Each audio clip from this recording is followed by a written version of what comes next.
Welcome to People and Profit. This week, a special programme looking ahead to the elections in the United States. Coming up, how will the booming American economy influence voters in the midterms? With small business confidence at a record high, we'll hear from companies in Ohio that are doing well and find out who they're thanking for their success. And we take a look at some of the economic challenges that the new Congress members will face.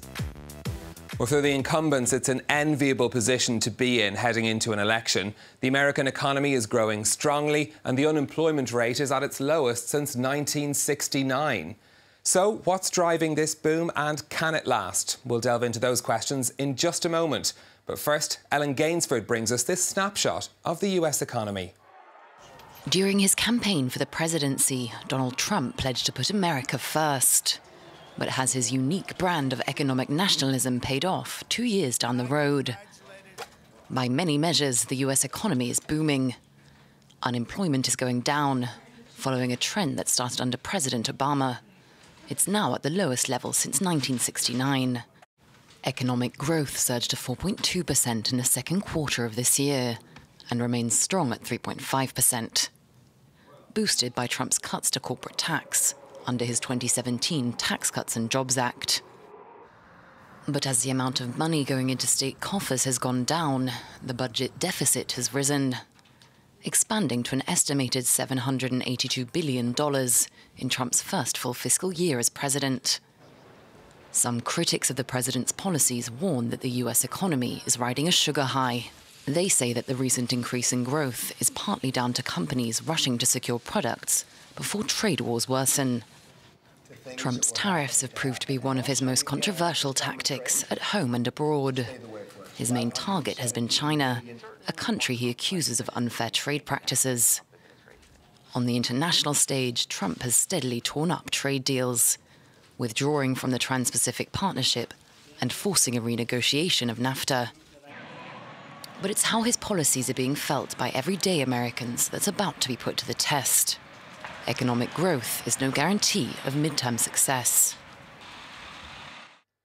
Well, to talk about this further, we can go to Washington and speak to Adam Posen, president of the Peterson Institute of International Economics. Adam, thanks for being with us. When you look at the big figures for the American economy, it looks like a pretty rosy picture. Is that trickling down to voters? Are they all feeling the benefit of the booming American economy? Not all, but a pretty big majority. I mean, you are having this enormous fiscal stimulus. Even you've got the tax cuts, you've got spending, and a lot of it is biased towards helping the rich people and corporate profits, but some of it then leads to growth that gets to other people. We're seeing a bit of real wage growth. Consumer numbers are just out, and they're as confident as they've been any time in the cycle.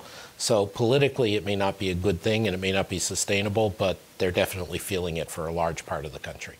And is this playing into the discussion around these elections? Are people kind of hailing the great economy as being a sort of reason to, I suppose, bump the Republicans?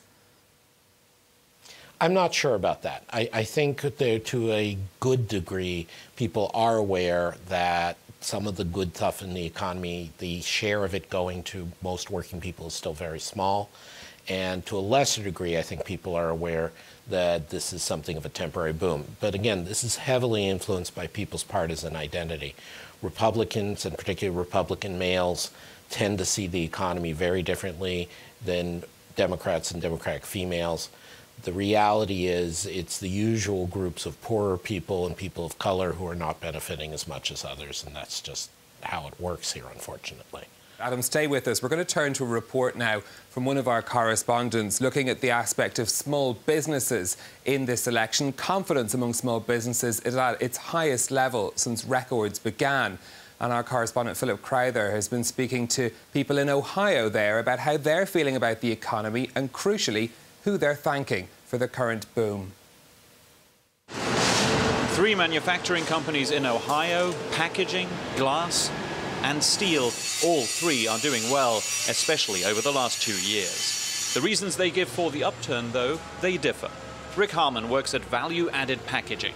Absolutely wonderful, in my opinion. Companies share his assessment of the US economy across the country. Here, they are recruiting and expanding. Mary and Jared Wenrick design cardboard boxes for manufacturing companies. The people in Washington, they're cheerleaders for manufacturing.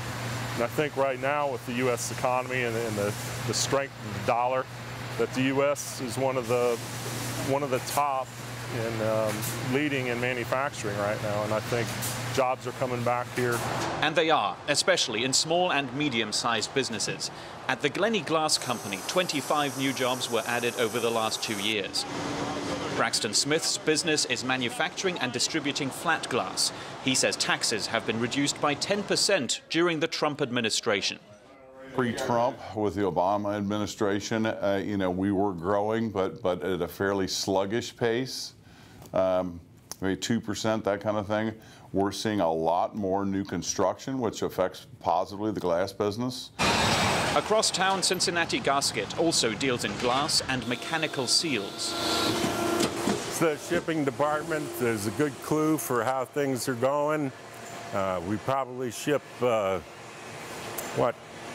packages a day UPS, and you can see the pile there.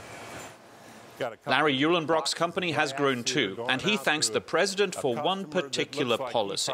The thing that's worked the quickest was the aluminum and the steel tariffs. I mean, there is such a direct line from what the president did to what has happened to us already. Larry concurs that the US economy is indeed booming. They all say it is Trump's economy. Well, Adam Posen is still with us from the Peterson Institute in Washington. Adam, hearing there at the end of that report, people welcoming the trade tariffs as helping their businesses. Is that, I suppose, how does that play out across the whole economy? We've been talking an awful lot about the damage from trade tariffs, but some people seem to be seeing benefits from it. Well, there's always going to be a few. And, I mean, your reporter was focusing on a particular slice of people in Ohio with particular kinds of businesses. But it is a simple fact that there are 40 jobs that use steel and aluminum as an input for every job that produces steel and aluminum. And there is almost as many businesses, it's at least 20 to 1 businesses for every business that directly involves steel and aluminum production. So most people, not just the big multinationals trading, most small businesses are suffering as a result. It's just on net, they've got all these other things going on in the U.S. economy. The other point to be made is the tariffs are going to get worse.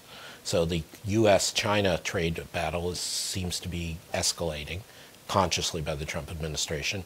And after Christmas, after New Year's, it's going to start to affect individual workers' pocketbooks quite a bit more. And that's a challenge that the next Congress, however it's composed, are going to have to deal with to a certain extent. Is that the biggest challenge, do you think, they're going to have to deal with on the economic front? On the economic front, the Congress has essentially 2 big challenges. One, as you say, is trade, both for the good of the country long-term and because specific constituencies like agriculture, consumers, auto buyers, producers of machinery are getting hurt by the trade war. They're going to have to figure out how to rein in the executive in the U.S. The other issue is going to be fiscal policy. If the Democrats win the control of the lower house, as seems likely, then you won't see any major changes to tax policy. There's a possible that they'll get an agreement on infrastructure, and you almost certainly get no progress on deficit reduction. If you get a Republican still maintaining control of both houses of Congress, you probably get additional tax cuts, which is kind of crazy at this point in the cycle, but that's unfortunately what I would expect. And do you see the economy now as being at the peak of the cycle? We've all of this stimulus, as you mentioned, from the tax cuts pouring into the American economy, boosting so many of these headline figures that we see. Are we about to turn for the worse, do you think?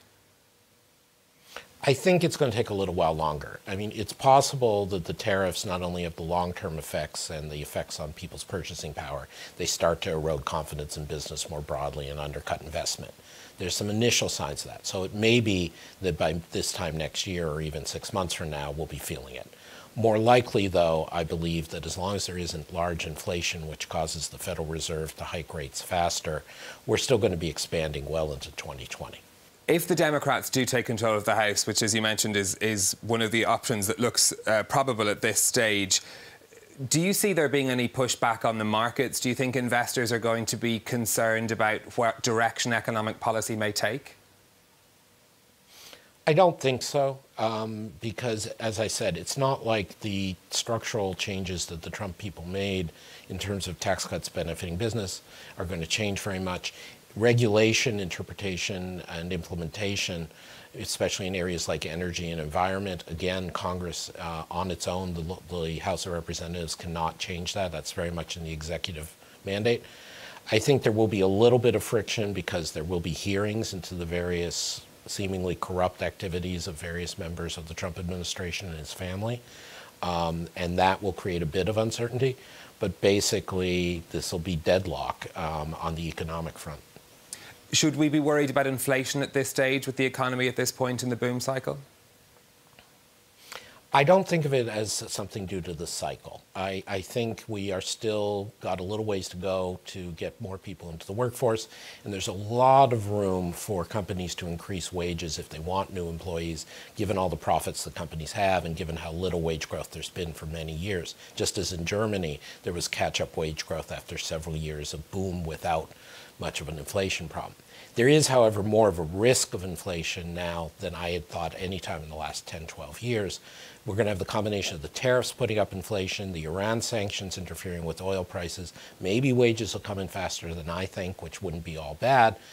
And then you put all that together, plus the ongoing fiscal stimulus, the Fed could have to accelerate. I think we'll know that in the first 6 months of 2019. I still think more likely than not, the Fed will be able to just stay where it is and inflation won't go up very fast. OK, Adam Posen of the Peterson Institute, thank you very much for speaking to us from Washington. Thank you. Well, that's it from us for now, but do get in touch with your comments on the American elections. You'll find us on Facebook at France 24 Business, or you can tweet me at NewStephen. Until next time, thank you for watching.